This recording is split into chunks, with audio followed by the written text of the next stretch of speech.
আমি মাননীয় প্রধানমন্ত্রীর কাছে আমি একটা দাবি জানাবো, হারুন সাহেবরে যেভাবে সরাই দেওয়া হয়েছে, এই প্রশাসনে মন্ত্রী থেকে শুরু করে এবং দলের নেতারা যারা এই কাজের সাথে ব্যর্থতার পরিচয় দিচ্ছেন, আমি দাবি জানাবো যে তাদেরকেও যদি এই জায়গাগুলো থেকে সরাই দেন, তাহলে আমার মনে হয় ছাত্রদের জন্য আরেকটি শান্তির বিষয় হবে। কোটা সংস্কার আন্দোলনে আমরা একমত, যারা নিহত হয়েছে আহত হয়েছে তাদের ব্যাপারে আইনি ব্যবস্থা নিতে আমরা একমত, আমরা সাহায্য করতে চাই।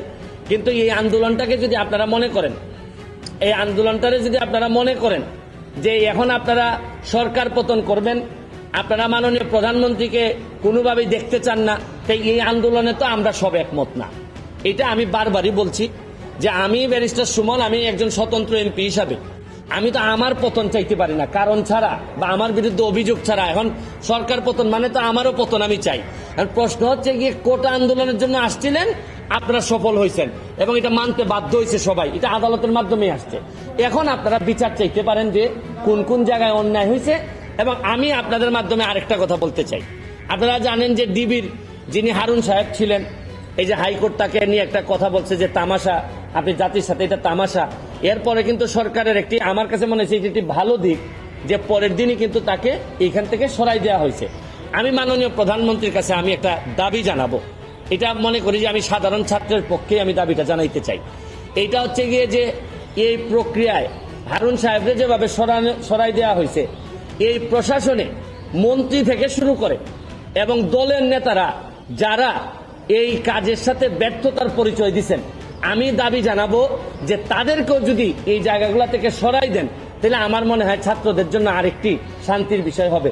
আমরা তো এই জীবনগুলো ফিরে আনতে পারবো না যে জীবনগুলো মারা গেছে, অন্তত তাদের আত্মার শান্তির জন্য আমরা যে সব জায়গায় এই ব্যর্থতা আছে এই মানুষগুলার যদি আমরা সরাই দেই, তাহলে আমি মনে করি দল, দেশ, ছাত্ররা যারা আন্দোলন করতেছে তাদের জন্য, তাদের পরিবারের জন্য একটা শান্তির বিষয় হবে বলে আমি মনে করি। 6 জন সমন্বয়ক যারা ডিবি অফিসে ছিলেন, এটা নিয়ে অনেক বিতর্ক ছিল যে তাদেরকে কি বাধ্য করা হয়েছে কিনা, তাদেরকে কেন ডিবি অফিসে নিয়ে আটকে রাখা হয়েছে, এই বিষয়ে 2-1 জায়গায় আমি কথা বলছি। ও আনঅফিশিয়ালি তারা আমাকে যেটা জানিয়েছেন যে আমি বললাম যে আপনারা চাইলে তো এদেরকে অ্যারেস্ট করতে পারেন, আপনারা তাদেরকে আটকে রাখছেন যে এই অভিযোগ, এই বিষয়ে আপনাদের মন্তব্য কি।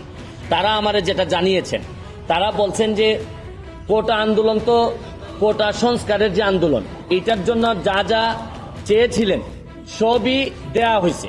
মানে যারা এই কোটা আন্দোলনে, কোটা সংস্কারের আন্দোলনে তারা যা চেয়েছিলেন তার চেয়ে দেখা যাচ্ছে যে 95%, 93% দেওয়া হয়েছে। মানে ওনারা যা চেয়েছিলেন কোটার বিষয়ে কিন্তু আর কোনো বক্তব্য এখন আর নাই। কোটা বিরোধী আন্দোলনের কোনো কথা এখন আর মাঠে নাই। তারপরও মাঠে মানুষ কেন? তাইলে কোটার পরে যে আন্দোলন চলতে পারে, এটা হচ্ছে কি, আমিও বলছি যে এই আন্দোলনে আমাকেও আপনারা সাথে নেন।